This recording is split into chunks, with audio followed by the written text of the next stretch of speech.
욥은 자신의 그 고통이 단순히 죄에 의한, 즉 하나님의 심판 또 혹은 징계라고 생각하고 욥을 위로하려고 하고 있는, 또 뭐 그 위로가 권면이죠. 또 어쩌면 비판이기도 하고요. 그렇게 하고 있는 엘리바스에게 자신의 그 상황, 또 자신의 입장을 오늘 6장에서 다시 한번 분명하게 밝히고 있습니다. 앞서 3장에서 욥 자신이 생일, 그러니까 지금 자신이 당하는 그 고통에 대해 하나님을 원망하기보다는 그 고난 자체에 대한 한탄을 보였었죠. 그런데 3장보다는 좀 더 적극적으로 지금 자신이 당하는 그 고통이 너무나 심하다, 심각하다라는 것을 나타내 보이고 있습니다. 3장에서 자신의 그 고통을 나타내 보였는데 그때보다도 더 어쩌면 심각하게 지금 자신의 그 고통이 이렇게 있다라는 것을 이야기하는 거예요. 2절, 3절 전반부까지 말씀을 보면 자신의 고통의 무게가 너무 무겁다 그렇게 표현하죠. 나의 괴로움을 달아보며 나의 파멸을 저울 위에 모두 놓을 수 있다면 바다의 모래보다도 무거울 것이라. 모래 아무리 작아도 가라앉잖아요. 그러니까 돌, 모래 뭐 이렇게 표현하는 것은 그 무게 자체가 심각하다는 거예요. 지금 자신이 당하는 그 고통. 그래서 이렇게 심각한 고통을 당하고 있는 자가 자기의 그 고통에 대해서 얼마든지 말할 수 있는데 그 고통이 너무 무거워서 그 고통에 대해서 말하는 것을 가지고 대만 사람 엘리바스가 욥에게 그렇게 이야기한 거잖아요. 그 고난은 죄의 결과다. 그러니까 회개해라. 이렇게 엘리바스가 이야기한 거예요, 욥에게. 그렇게 말한 것, 또 그러면서 은근히 욥을 질책했잖아요. 욥이 당하는 그 고통은 전혀 생각하지도 않고 인과응보다 라고 욥에게 그러한 식으로 다가갔지 않습니까? 이렇게 이야기하는 엘리바스의 말에 대해서 욥이 오늘 6장에 지금 자기 자신을 변호하면서 반박하는 거예요. 보편적으로 죄의 결과죠. 고난당하는 것이. 그런데 욥은 죄에 의해서 고난당하는 게 아니라 하나님의 허용하심에 의해서, 즉 주권적 허용하심에 의해서 욥이 고난을 당하는 것이잖아요. 그래서 엘리바스의 그런 보편 타당한 이야기에 대해서 욥이 자기 자신을 좀 더 강하게 지금 변호하고 그 말에 대해 반박을 하고 있는 것입니다. 자신이 당하는 고통은 형용할 수 없을 정도로 극심하고 무거운 것이고 너무나 무겁고 힘들어서 죽음을 갈망하는 그 자신의 행위나 말이 자연스럽게 나올 수밖에 없었다라는 거예요. 3절. 여러분들이 진짜 죽고 싶어서 배부르면 아이고 죽겠네 그렇게 이야기하십니까? 진짜 죽고 싶어서 좋아 죽겠네 그렇게 이야기하세요? 아니잖아요. 우리가 조금 힘들어도 아유 힘들다, 아유 죽겠다 이렇게 이야기하지만 그 의미 속에는 지금 내 상황이 이렇다라는 것을 나타내 보이는 것이지, 욥이 그렇게 자신의 고통 속에서 너무나 무거워서 그렇게 자연스럽게 나올 수밖에 없는 그 말이었다라는 거예요. 그 욥의 고난이 오늘 4절 이하에 다시금 이야기합니다. 내가 이렇게 힘들고 어렵다라는 거예요. 4절. 욥 자신의 고난이 마치 전능자의 화살이 박히고 영이 그 독을 마심으로 두려움이 엄습함과 같다 라고 지금 자기의 그 고난을 이야기하는 거예요. 그리고 5절 욥 자신의 그 고난이 들나귀에게 풀이, 소에게 꼴이 없는 것과 같다 라고 이야기하고, 또 6절, 자신의 그 고난이 소금 없이 싱거운 것을 먹는 것과 같고 닭의 알 흰자 위에 맛 없는 것과 같다 라고 이렇게 자신의 그 고난에 대해서 욥이 표현을 하고 있는 거예요. 또 7절, 욥 자신의 그 고난이 만지기도 싫어하는 꺼리는 음식물을 만지는 것과 같다. 어쩌면 꺼리는 음식물 그 자체와 같다 라고 이렇게 지금 자신의 그 고난에 대해서 표현을 하고 있는 겁니다. 그러니까 욥 자신이 당하는 그런 고난은 우리 인생이라면 어느 누구도 당하기 싫은 것이고, 또 어쩌면 겪을 수 없는 그런 고난이다 라는 것을 지금 욥이 변호하고 있어요.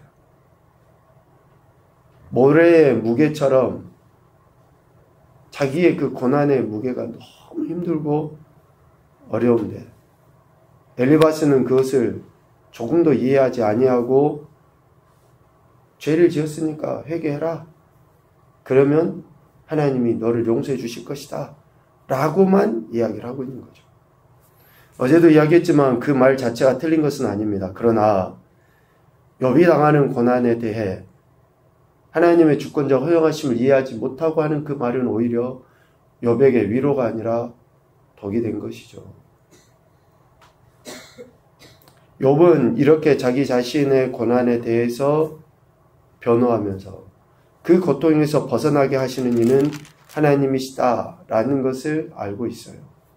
오늘 10절, 그러할지라도 내가 오히려 위로를 받고 그칠 줄 모르는 고통 가운데서도 기뻐하는 것은 내가 거룩하신 이의 말씀을 거역하지 아니하였습니다 라고 이야기합니다. 자신이 당하는 극심한 그 고통, 고난의 극심함으로 인해서 자신의 생일, 자신의 삶에 대해서 한탄하고 어쩌면 죽음에 대해서 갈망을 했죠.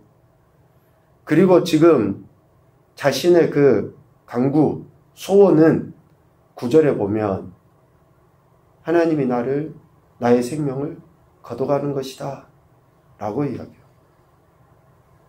이런 극심한 고난으로 인해서 자신의 소원은, 기도는 내 생명을 하나님이 거둬가시는 것이다 라고 9절에서 이야기합니다.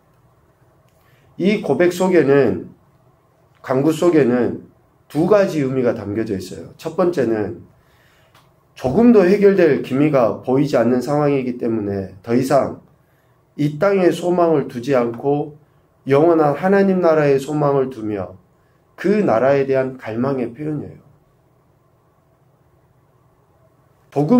조금만 참으면 이제 해결될 거야. 그러면 참겠죠. 그런데 전혀 해결될 기미가 보이지 않잖아요. 그 어떤 무게보다 더 무거운 시험을 지금 고난을 당하고 있기 때문에 더 이상 이 땅에서 육신적으로는 소망이 없어요. 그러니 하나님께서 자신을 끊어버리실 것을 간구하고 있는 거죠. 하나님 나라에 대한 소망의 확신으로서. 두 번째는 죽음이 악인에게 임하는 최종의 심판이라고 이야기하는 엘리바스의 그 권면의 말에 대해서 의인인 자신도, 욥이죠. 의인인 자신도 고난을 당할 수 있고 그로 인해서 죽음을 당할 수 있다는 것을 드러내 보이는 표현이에요. 의인도 고난을 당할 수 있고 그 고난에 의해서 죽음을 맞이할 수 있다는 그 표현을 하기 위해서 하나님이 손을 들어서 나를 끊어버리셨으면 좋겠다 라고 이야기합니다. 순교자들, 끝까지 믿음을 지키는 그들에게도 죽음이 임하죠. 그러나 그 죽음은 정말 고귀한 죽음 아닙니까? 하나님 안에서 복된 죽음이라고 이야기할 정도로 의롭지만 고난에 의해서 죽음을 당하기도 해요. 그것을 지금 욥은 이러한 간구를 통해서 나타내 보이고 있는 것입니다. 욥이 이렇게 표현한 것은 여전히 하나님을 경외하고 있다라는 그런 표현이고요. 29절 말미에도 이야기하는 것처럼 욥이 아직도 자신의 의가 건재하다라는 것을 드러내 보이는 표현이에요. 이것을 욥의 친구들은 좋지 않게 보죠. 자기의 의를 자랑하는 것처럼. 그러나 욥이 하나님의 그 신실하심을 신뢰하고 하나님을 의지하는 것을 포기하지 않는 그러한 태도를 나타내 보이고 있는 거죠. 그러한 심각한 고난과 고통의 상황에서도 여전히 하나님만을 신뢰한 거예요. 우리는 욥의 이러한 태도를 본받아야 되는 거죠. 실질적으로 우리 안에도 여전히 힘들고 어려움이 있지만 내 믿음이 진짜인지 이런 것들을 통해 점검을 하게 되는 거죠. 이렇게 욥이 지금 처한 상황에서 믿음을 지키기 위해서 몸부림을 치고 있는데 욥의 친구들, 특히 대만 사람 엘리바스는 보편적인 진리로서 욥을 우회적으로 비난하고 있는 것이죠. 그래서 욥이 이야기합니다. 14절. 친구로부터 동정을 받지 못하고 있다. 또 15절. 변덕스러운 형제들은 물살같이 지나가는 것처럼 별로 의미 없는 말을 할 뿐이다. 14절과 15절에 친구들이나 또 형제들은 참 어쩌면 위로라고 하는 이야기가 또 훨씬 더 욥에게 상처가 되었던 그러한 말이었다라는 거죠. 더 나아가 엘리바스가 욥에게 옳은 말이라고 하는 그런 말들이 오히려 욥을 고통스럽게 하고 책망하는 그 책망이 무엇을 책망하는지 알 수 없는 말들이었으며 그 말들은 되려 욥을 꾸짖기 위한 말뿐이었다라고 25절, 26절에 이야기해요. 욥을 더 고통스럽게 하고 엘리바스가 책망을 하는데 도대체 뭘 책망하는지조차도 알 수 없는 말을 하고 오히려 욥을 꾸짖는 말이었다. 27절 마치 고아를 제비 뽑아 나누고 친구를 팔아 넘기듯이 그런 말들만 할 뿐이었다 라고 욥이 이야기를 합니다. 욥은 이러한 말을 하는 엘리바스에게 자신의 진 면목을 볼 것을 당부하고 있어요. 28절 이제 원하건대 너희는 내게로 얼굴을 돌리라. 내가 너희를 대면하여 결코 거짓말하지 아니하리라. 내가 하나님과 사람 앞에 결코 범죄하지 아니하고 진실됨으로 내가 나간다. 제발 나의 모습을 좀 제대로 좀 봐주라. 그런 이야기죠. 그러면서 자신이 당하는 고난에 대해 말하는 것이 거짓이 아니고 그 고난당하는 것에 대해 입술로 범죄하지 않고 있다 라고 이야기합니다. 30절 내 혀에 어찌 불의한 것이 있으랴. 내 미각에 어찌 속임을 분간하지 못하랴. 그러니까 자신이 여전히 진실되게 하나님 앞에 또 친구들 앞에 그러한 진실함으로 지금 나가고 있다라고 욥이 자기 자신을 변호하고 있는 겁니다. 욥을 위로하기 위해서는 욥의 신앙과 삶을 먼저 봐야 됩니다. 그의 신앙이 삶이 어떠한지 그리고 또 하나님의 주권을 인정하는 믿음이 있어야지만이 욥을 제대로 위로할 수 있게 되는 것입니다. 우리 자신에 대해서도 그렇고 다른 이에 대해서도 그래요. 그의 신앙이 어떤지 여러분 알잖아요. 그가 진짜 믿음으로 살아가고 있는지 흉내만 내고 있는지 울리는 꽹과리와 같이 그냥 그렇게 하고 있는지 하나님이 우리를 바라보시는 그런 관점으로 우리 자신과 또 다른 사람을 그렇게 바라보는 눈이 우리에게도 있어야 한다라는 것을 이야기합니다. 오늘 6장을 통해서 이런 교훈을 생각해 봅니다. 첫째, 엄청난 고난에 대해 시적으로 표현할 수 있는 여유가 있었으면 좋겠다. 오늘 욥을 봐보십시오. 달걀 흰자위에 대해서도 이야기해요. 싱거운 것이 소금 없이 먹히겠느냐? 정말 말로 할 수 없는 그런 고난을 당하고 있음에도 불구하고 이렇게 시적으로 자신의 고난을 표현하고 있는 그 욥. 영적인 강함이 심적인 여유로 나타납니다. 우리가 하나님 말씀으로 우리 영이 단단해지면 심령이, 그러니까 마음이 강해져요. 왜 사람들이 마음이 약해지는가? 그것은 영적인 그런 약함이 있기 때문에 그런 거죠. 두 번째, 하나님의 주권을 인정하는 믿음이 어떠한 상황에서도 의로 나타나야 한다. 우리가 하나님의 주권을 인정한다고 하잖아요. 그러면 어떤 상황에서도 의를 드러내 보여야 돼요. 의가 건재해야 됩니다.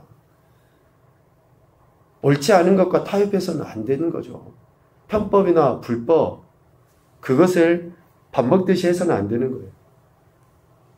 그렇게 하지 못했던 것에 대해서 되려 가슴 아파하고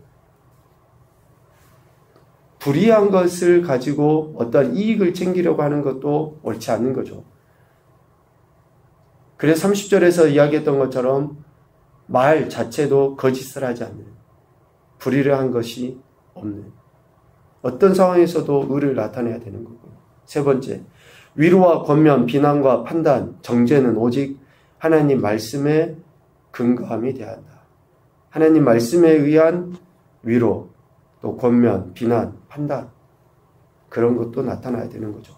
우리의 생각, 내가 보기에 우리의 상황, 또 그의 상황, 이것으로 이야기하는 게 아닙니다. 그래서 늘 말씀을 가까이 하고 그 말씀에 의해서 내 자신을 먼저 살펴보고 그로 인해서 우리의 관계 안에 있는 이들에 대한 바른 태도를 취해야 하는 거죠. 오늘 욥이 자기 자신을 나타내 보이면서 여전히 하나님에 대한 의를 나타내 보인 것과 같이 어떤 상황에서도 믿음에 따른 의의 삶을 살아가는 저와 여러분 되시기를 주님의 이름으로 축복합니다. 아멘.